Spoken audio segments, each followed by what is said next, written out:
Okay. Low key, and I'm gonna be 100% real with you. Meet and greets at cons are hella overrated. Not saying this in a whole negative way. I'm saying this from experience. I'm saying this from facts, truthfully. Now, recently I just came from this one con, right? Uh, from Collecticon. Now, typically that con was great. You know what I'm saying? Like I had a whole bunch, like a whole bunch of cards, booths, great people to talk to, and honestly, it was an overall good vibe, and a lot of great cosplayers too. But the thing about that con, right, is that the safety was not put in measure. Now, I don't know about you. I'm real big on safety. I don't like to go to this place where there's a lot of people in it. You know what I'm saying? And the first thing about me going to the con is that the security didn't even like check nobody at all, bro. At all. People just walk through and they got bags and like different cosplaying weapons that could be swords and that could be guns. Like, for example, I actually met a Deadpool. This mug had an actual gun on him, which was it a prop? Was it real? I don't know, but he was cool as hell though. But based on security, they probably didn't check him because he came through with two guns. I'm like, damn, these mugs look hella real. Like, I ain't gonna hold you. But that Deadpool was kind of cool. But honestly, for a merc with a mouth, he was kind of quiet though. But he was pretty cool though too. And then honestly, it's just like that's just the thing about me, when it comes to going to places that there was no type of safety check, no type of metal detectors or whatever, you know what I'm saying? Just I know there's a lot of people, that want to come through and get this, this meet and greet done, but that being a factor was also very, very weird. And the fact is that there wasn't a lot of security next to the people they were trying to meet and greet feels very weird. I just don't know. I just think they think nerds are real calm and chill, but I don't know. Sometimes nerds kind of spaz out. You know what I'm saying? Some nerds got some mental issues. Some nerds get bullied. You know what I'm saying? And some nerds can act out if you don't say certain things and act a certain way. Trust me, when it comes to the anime, especially the gaming community, if you don't agree with certain things, people will try to bully you out out your facts or out your opinion. You know what I'm saying? These are just real life things. So I'm big on safety. So like I said, I just thought the fact that there was no safety check at all, and I simply something could have went down there the whole day when thankfully it didn't. That was a big number one factor that kind of got to me. And then for number two, right, is that the pricing on trying to meet these people is kind of insane, but it kind of makes sense, right? I think these meet and greets are is a good hustle for the voice actors, and the actors that are there or the people that's there, right? You know what I'm saying? But the thing about it though that kills me is that let's say if you pay for like early access VIP, right? And which I did, right? You know what I'm saying? The thing about that is that the line sometimes it's just it gets to a point where because I know at the con they made you like come in like an hour early, but the people were not there an hour early, so we had to literally wait until they got there, and then after that hour, now the main people that's coming into the con, got mixed in the VIP line and our line, and I'm thinking to myself, that's a bunch of bull crap because I paid more money to come see this person faster, and you tell me I have to share the line with the normal people compared to the people who paid more money. Now, me personally, I'm gonna be 100% real with you. If you didn't pay for that VIP, you should get no access to that line. I'm gonna be 100% real with you because that's how people get stuck in there. I'm gonna be 100% real with you. 100% real with you. Because if I think about it, I damn near waited what 2 hours in line just to meet one person in VIP, and I was there early on time. And speaking of that VIP person I met Sean Schemmel, the voice actor of Goku, which honestly he's a pretty cool dude. Like I said, I've always wanted to kind of meet this person in real life. You know what I'm saying? Meet the goat of anime voice acting, right? Especially of dub voice acting. I've always wanted to meet this person. And I was always intrigued at what got him to voice acting. Like what made him so like in tune into wanting to like voice like or how he does the voices for Goku. You know what I'm saying? Like what's his motivation and stuff. And I got a chance to actually do that, you know what I'm saying, at the con, you know what I'm saying? Once I actually did meet and greet him. And it was pretty cool. But the thing about when I was trying to meet him, right, is that he wasn't on time. And then eventually like he was like damn near an hour and a half late, or no, damn near 2 hours late, damn near. And then he went on like what, 3 different lunch breaks. So the people who was in the line damn near didn't even get to enjoy the entire con for the day because I guess things happen and shit. But I don't know. But anyway though, like I said, a chance to meet up with Sean Schemmel. It was pretty cool. You know what I'm saying? But the thing at first was like you can't. I guess it's like a rule or something where you can't like record your conversation with the person you're meeting.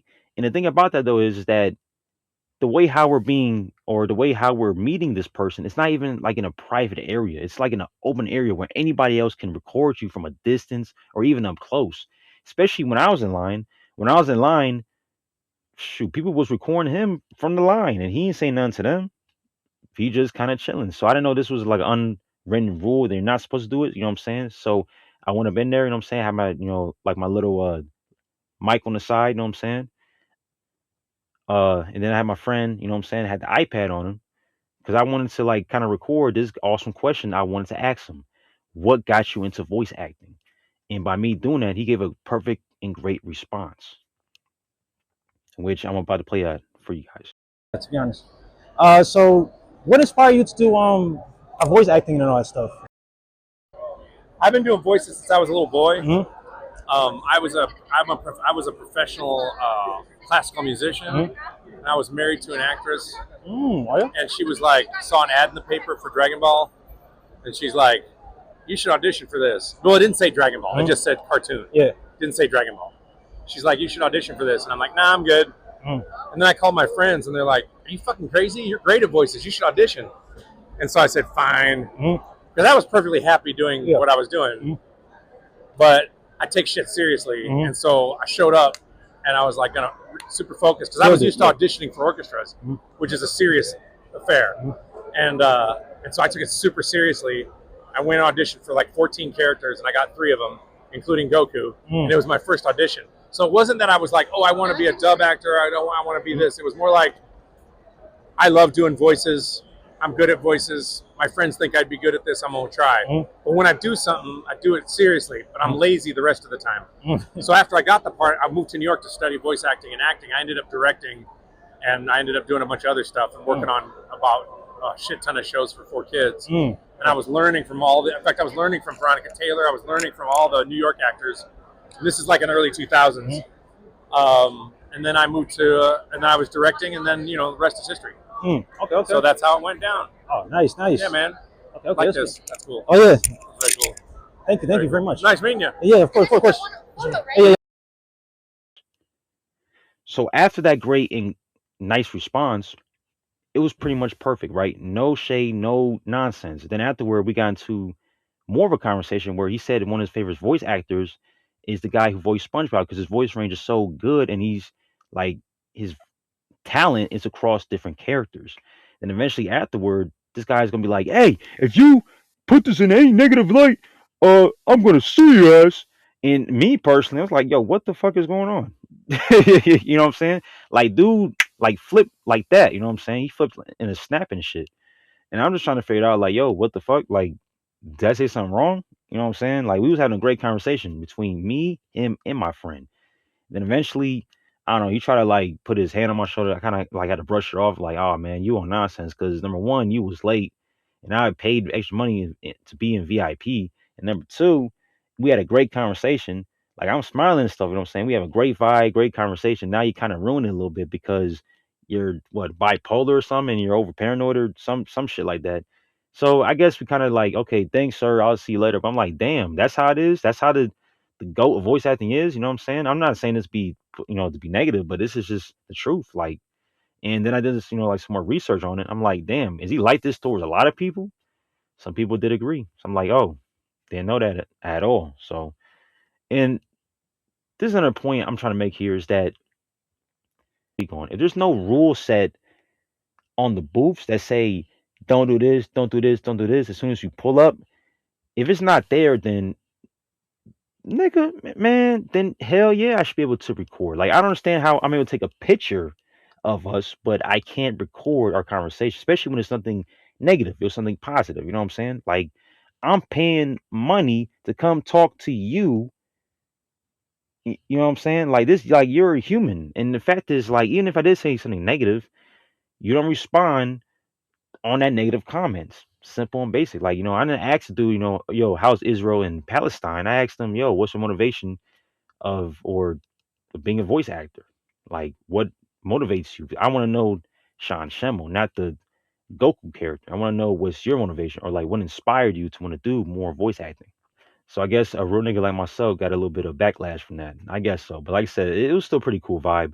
It's just I'm just trying to figure out like I can't like what I asked you can't really get you canceled because he's kind of already been canceled, you know what I'm saying? Especially with the whole like leaks that he had well, like a couple years ago where he was saying a lot of slurs, about different like gay slurs or whatever, you know what I'm saying? Or saying some extra stuff or like whatever it was, you know what I'm saying? So I do have one more request. It has to do with our training regime. Will you guys suck me off until I come all over your faces? Hey, look at those faggot ass clothes. Faggot, faggot, fag, fucking fag. My son's a fag.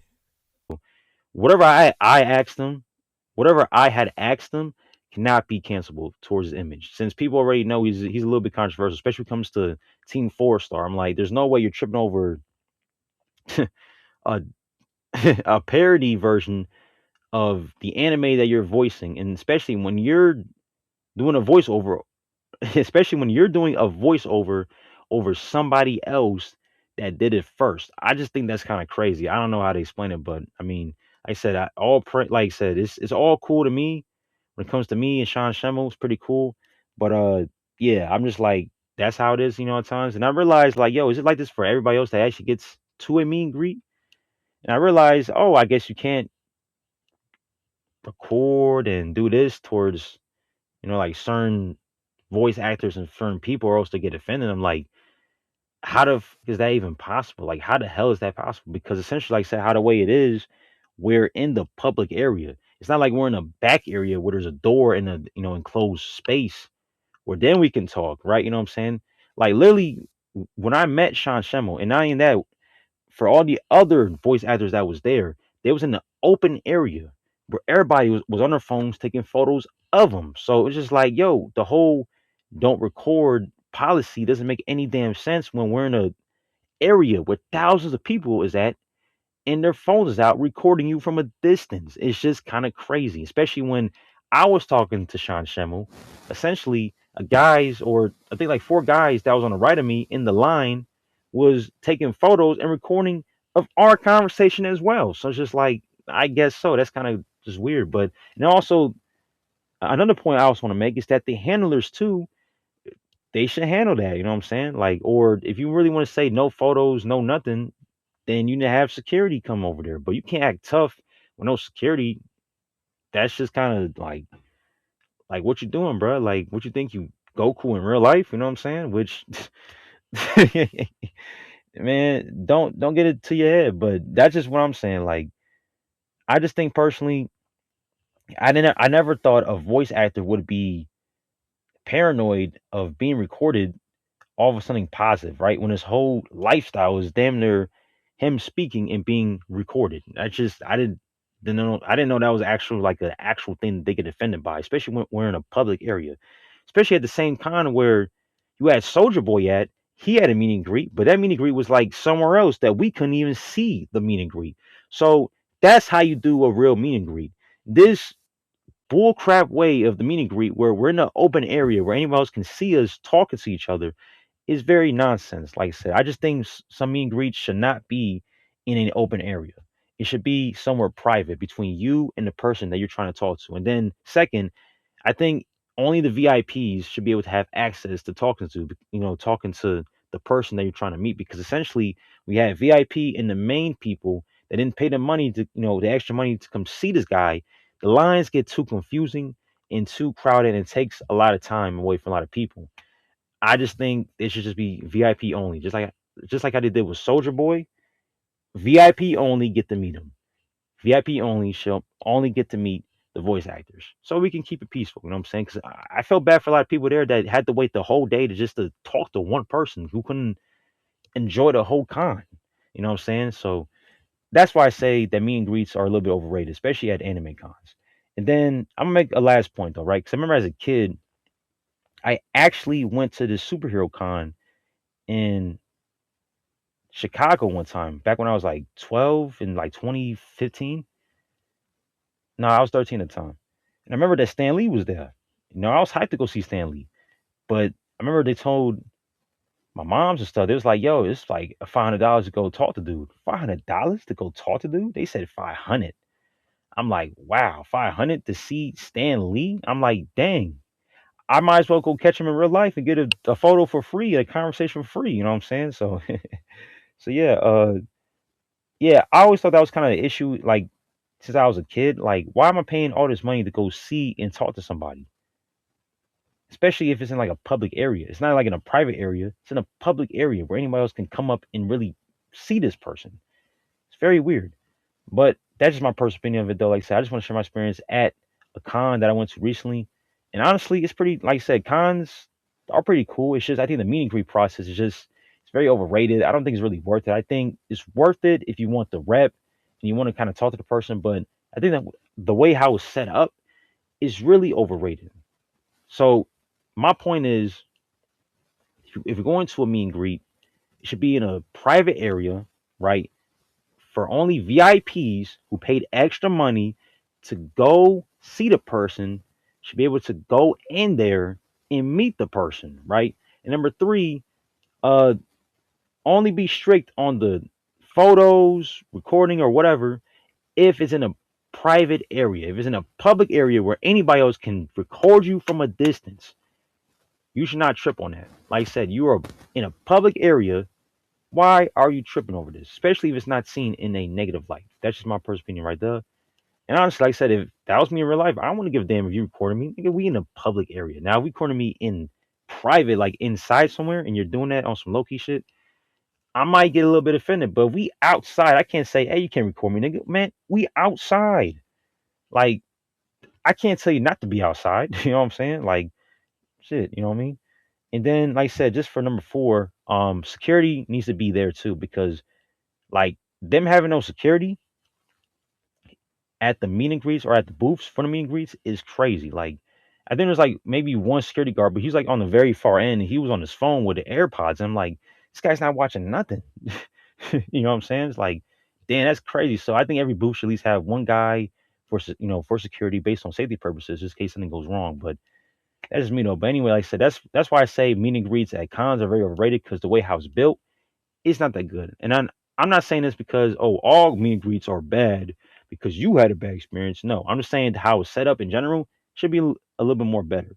And I know maybe out there there's better experiences for cons out there, but at the same time though, the typical meet and greet at cons should be done better in terms of safety, in terms of just quickness and fun when it comes between you and the person that you're trying to meet. That's the only thing I gotta say. And to me, that's just facts right there, honestly.